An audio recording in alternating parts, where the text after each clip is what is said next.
નમસ્કાર મિત્રો, દેશ અને દુનિયાના સૌથી મોટા સમાચારમાં આપનું હાર્દિક સ્વાગત છે। તો આજના આ સમાચાર મેળવવા માટે વિડીયોને અંત સુધી જોતા રહો અને આવા જ સમાચાર મેળવવા માટે ગુજરાત ખબર ચેનલને સબસ્ક્રાઇબ કરવાનું ના ભૂલતા। નમસ્કાર મિત્રો, સૌપ્રથમ સમાચારની વાત કરીએ તો ખેડૂતોના એકાઉન્ટમાં આવશે નાણાં। પ્રધાનમંત્રી કિસાન યોજનાનો 23મો હપ્તો આપવાની તારીખ જાહેર કરવામાં આવી છે। વિગતે વાત કરીએ તો દેશના કરોડો ખેડૂતો માટે એક મોટા અને આનંદના સમાચાર સામે આવ્યા છે। પ્રધાનમંત્રી કિસાન સન્માન નિધિ યોજના એટલે કે આ 23મા હપ્તાની લાંબા સમયથી રાહ જોઈ રહેલા ખેડૂતોના ઇંતજાર હવે એટલે કે જે સમય છે તે ખતમ થયો છે। આ યોજનાના સત્તાવાર સોશિયલ મીડિયા હેન્ડલ એક્સ પર 23મો હપ્તો જાહેર કરવાની સત્તાવાર તારીખની જાહેરાત કરી દેવામાં આવી છે। પ્રધાનમંત્રી નરેન્દ્ર મોદી આગામી 20 જૂન 2026ના રોજ પ્રધાનમંત્રી કિસાન યોજનાનો 23મો હપ્તો જાહેર કરશે। મળતી માહિતી અનુસાર પ્રધાનમંત્રી મોદી પશ્ચિમ બંગાળના હુગલી જિલ્લાના તારકેશ્વર ખાતેથી આ 23મો હપ્તો સત્તાવાર રીતે જાહેર કરશે। આ યોજના હેઠળ ખેડૂતોના ખાતામાં ડાયરેક્ટ બેનિફિટ ટ્રાન્સફર એટલે કે ડીબીટીના માધ્યમથી સીધા 2000 રૂપિયા જમા કરવામાં આવશે। ત્યાર પછીના મહત્વના સમાચારની વાત કરીએ તો આવતીકાલથી આરટીઈ હેઠળ એડમિશનનો છેલ્લો રાઉન્ડ 6000થી વધુ બેઠકો હજુ ખાલી।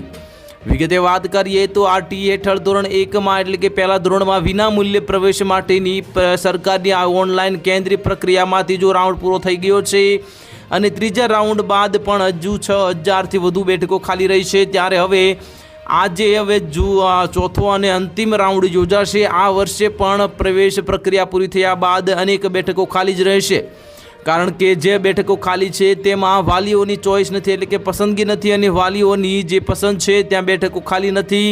આમાં 3 રાઉન્ડ બાદ પણ હજુ 6085 બેઠકો ખાલી છે, જેના માટે હવે 18મી જૂનથી ચોથો અને અંતિમ રાઉન્ડ શરૂ થશે। આ રાઉન્ડમાં હવે વાલીઓ 20મી જૂન સુધી સ્કૂલ પસંદગી કરી શકશે અને અગાઉની ચોઈસ એટલે કે પસંદગી ફેરબદલ કરી શકશે, એડિટ કરી શકશે।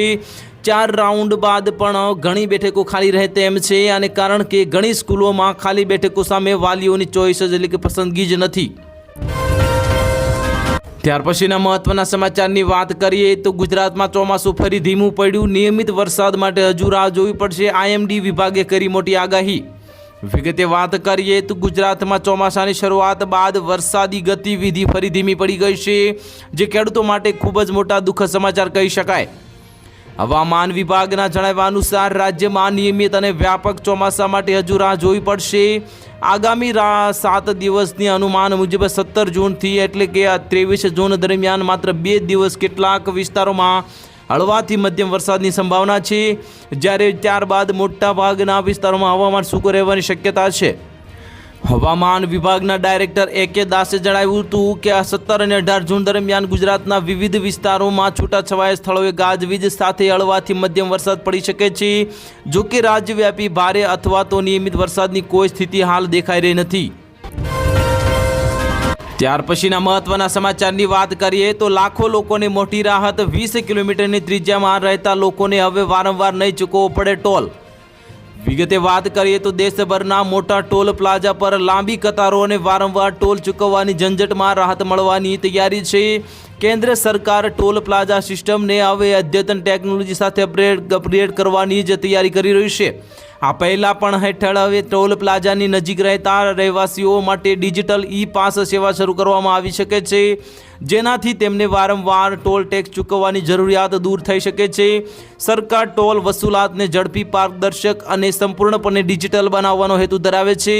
મિત્રો, અવરોધ મુક્ત ટેલ્સ સિસ્ટમ લાગુ કરવા માટે પ્રયાસો ઝડપી બનાવવામાં આવી રહ્યા છે અને એકવાર આ નવી સિસ્ટમ અમલમાં આવી જાય પછી વાહનોને ટોલ પ્લાઝા પર રોકવાની કોઈ જરૂર નહીં પડે અને જેનાથી મુસાફરી વધુ સરળ બનશે। ત્યાર પછીના મહત્વના સમાચારની વાત કરીએ તો હવે ગૃહિણીઓ માટે રાહતના મોટા સમાચાર। સિંગ તેલના ભાવમાં ઘટાડો, ડબ્બો હવે 190 રૂપિયા સસ્તો થયો। વિગતે વાત કરીએ તો હવે મોંઘવારીના આ સમયમાં સામાન્ય જનતા અને ખાસ કરીને ગૃહિણીઓ માટે રાહતના સમાચાર સામે આવ્યા છે। રાજ્યમાં સિંગ તેલના ભાવમાં નોંધપાત્ર ઘટાડો થતાં મધ્યમ વર્ગીય પરિવારોના ઘરેલું બજેટ પરનો બોજ થોડો હળવો બન્યો છે। છેલ્લા કેટલાક મહિનાઓથી આસમાને પહોંચેલા સિંગતેલના ભાવ હવે ધીમે ધીમે નીચે આવી રહ્યા છે, જેના પગલે બજારમાં ગ્રાહકોમાં ખુશીનો માહોલ જોવા મળી રહ્યો છે। માર્કેટના તાજા આંકડાઓ પર નજર કરીએ તો સિંગતેલના આ 15 કિલોના નવા ડબ્બાના ભાવમાં અંદાજે ₹190 સુધીનો મોટો ઘટાડો નોંધાયો છે, જે ગૃહિણીઓ માટે મોટા રાહતના સમાચાર કહી શકાય। મિત્રો, માર્ચ મહિનામાં જે સિંગતેલના ડબ્બાનો ભાવ ₹29થી પણ વધુ ઊંચાઈ સ્તરે બોલાઈ રહ્યો હતો, તે ઘટીને આશરે ₹27.10ની આસપાસ પહોંચી ગયો છે। ત્યાર પછીના મહત્વના સમાચારની વાત કરીએ તો પેટ્રોલ ડીઝલ સસ્તા થશે। 4 દિવસમાં ક્રૂડ ઓઇલમાં 16%નો કડાકો થયો। વિગતે વાત કરીએ તો અમેરિકા ઈરાન શાંતિ કરાર થવાના અહેવાલોથી ક્રૂડ ઓઇલમાં કડાકો બોલાયો છે। છેલ્લા 4 દિવસમાં ક્રૂડ ઓઇલના ભાવ 16% તૂટ્યા છે અને હાલ $80 પ્રતિ બેરલની નીચે ઉતરી ગયા છે। અગાઉ ક્રૂડ ઓઇલના ભાવ વધતા પેટ્રોલ ડીઝલના ભાવ વધ્યા હતા। હવે જ્યારે ક્રૂડ ઓઇલના આજે ભાવ નોંધપાત્ર ઘટી ગયા છે, ત્યારે પેટ્રોલ ડીઝલ સસ્તું થશે કે નહીં તેના વિશે અટકળો શરૂ થઈ ગઈ છે। યુએસ ઈરાન શાંતિ કરાર થયા બાદ હોર્મુઝ સ્ટ્રેટમાં અવરોધ દૂર થશે, જેના કારણે ક્રૂડ ઓઇલની સપ્લાય વધવાની આશા છે। સપ્લાય વધવાની ધારણાથી 4 દિવસમાં ક્રૂડ ઓઇલના ભાવ 16% તૂટ્યા છે, ત્યારે હાલ ક્રૂડ ઓઇલના ભાવ 3 મહિનાની નીચી સપાટીએ $80 પ્રતિ બેરલની નીચે ઉતરી ગયા છે। હાલ બ્રેન્ટ ક્રૂડ ઓઇલ વાયદો જે $78.75 અને યુએસ ક્રૂડ વાયદો $75.74 પ્રતિ બેરલ બોલાઈ રહ્યા છે। ત્યાર પછીના મહત્વના સમાચારની વાત કરીએ તો હવે ટ્રાફિકના નિયમો થયા વધુ કડક। હવે 5 ચલણ થતાં જ સસ્પેન્ડ થશે ડ્રાઇવિંગ લાયસન્સ। વિગતે વાત કરીએ તો ભારત સરકારના રોડ ટ્રાન્સપોર્ટ અને હાઈવે મંત્રાલય દ્વારા કેન્દ્રીય મોટર વાહન નિયમોમાં કરવામાં આવેલા મહત્વપૂર્ણ સુધારાઓ હવે અમલમાં આવી રહ્યા છે। આ ફેરફારોના મુખ્ય ઉદ્દેશ વાહન ચાલકોમાં ટ્રાફિક શિસ્ત લાવવાનો અને ઈ ચલણની પ્રક્રિયાને વધુ પારદર્શક તથા અસરકારક બનાવવાનો છે। જે વાહન ચાલકો નિયમોનું ઉલ્લંઘન કરી રહ્યા છે તેના માટે હવે મુશ્કેલીઓ વધી શકે છે। રાજ્ય સરકાર દ્વારા ગુજરાતના તમામ નાગરિકોને અપીલ કરવામાં આવી છે કે તેઓ ટ્રાફિકના નિયમોનું ચુસ્તપણે પાલન કરે। કાયદાકીય ગૂંચવણોથી બચવા, વાહન બ્લોક થતું અટકાવવા અને લાયસન્સ સસ્પેન્શન જેવી કડક કાર્યવાહીથી દૂર રહેવા માટે બાકી રહેલા તમામ ઈ ચલણ સમયસર નિયત પોર્ટલ પર ભરી દેવા હિતાવહ છે, અથવા તો તમારું લાયસન્સ સસ્પેન્ડ થઈ શકે છે।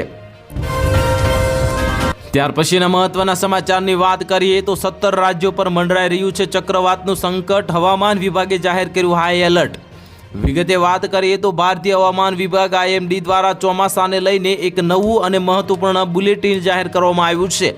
દક્ષિણ પશ્ચિમ ચોમાસું 2026 દેશના ઘણા ભાગોમાં ઝડપથી આગળ વધી રહ્યું છે, ત્યારે આગામી 4 થી 5 દિવસ દરમિયાન તેલંગાણા, ઓડિશા, ઝારખંડ, બિહાર અને છત્તીસગઢના વધુ કેટલાક ભાગોમાં ચોમાસું આગળ વધવા માટે પરિસ્થિતિઓ સંપૂર્ણ સાનુકૂળ બની છે, જેના કારણે હવામાન વિભાગે 18 જૂનથી 24 જૂન 2026 સુધી દેશના વિભાગ માટે ચેતવણી જારી કરી છે। હવામાન વિભાગે આગામી દિવસોમાં તીવ્ર આંધળી તોફાનની આશંકા વ્યક્ત કરી છે।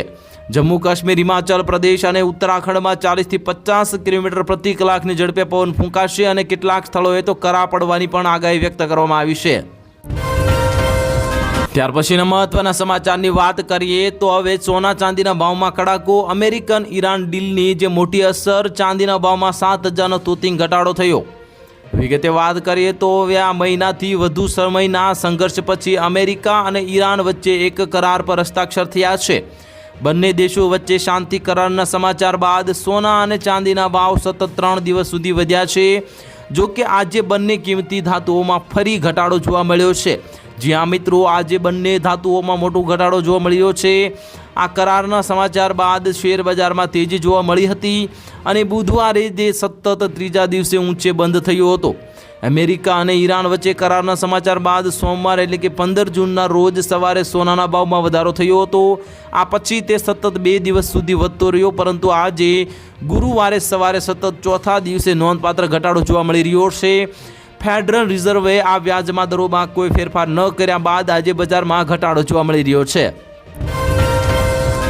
ત્યાર પછીના મહત્વના સમાચારની વાત કરીએ તો આરબીઆઈનો મોટો નિર્ણય, થાપણો પર વ્યાજ દરની મર્યાદા અસ્થાયી રૂપે દૂર કરી।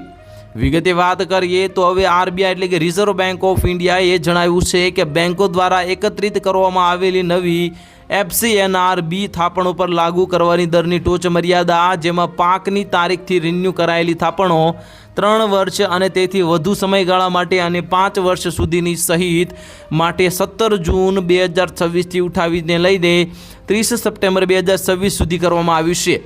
દેશમાં વિદેશી રોકાણ પ્રવાહમાં વહેતો થાય એ માટે 3 વર્ષ અને 5 વર્ષની પાકતી સપ્ટેમ્બર 2026 સુધી નવી ફોરેન કરન્સી નોન રેસિડેન્ટ એટલે બેંક થાપણો પરના વ્યાજદરની સીલિંગ મર્યાદાને તાત્પૂરની જે ઉઠાવી લેવાનું જાહેર કર્યું છે.